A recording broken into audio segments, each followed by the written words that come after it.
yadlara salan, ruhumun həmdəmi, söyle hardasan.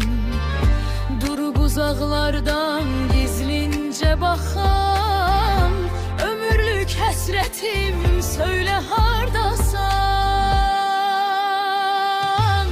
Mən sənsiz neylərəm çiçəkli bağı, qara saçlarıma salmısan ağı, qəlbimə çəkmisən sağalmaz dağı. Hislərin gənim, söyle hardasan.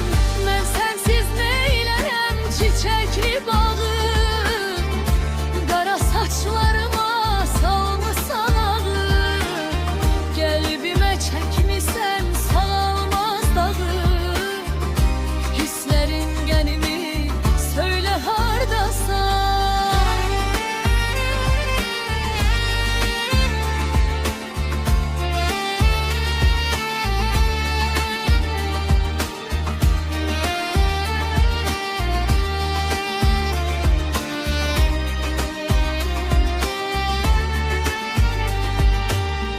Sükutun harayı göylerde çakar, ahım ulduzları yandırıp yakar. Gözlerim esretle yollara bakar, ümidim penahım, söyle hardasan.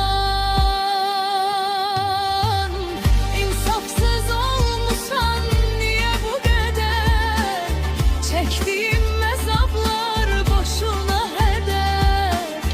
Bəxtimə sayəmdə düşüb qəm kədər, dözməyir ürəyim, söyle hardasan.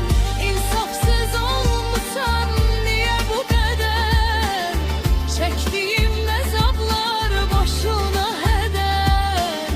Bəxtimə sayəmdə düşüb qəm kədər, dözməyir ürəyim, söyle hardasan. Gözlərəm yolunu hər axşam səhər, açılan hər günüm bir zülmətlər. Kövrəlib duyğular boğar hey qəhər, son sözüm, diləyim, söyle hardasan.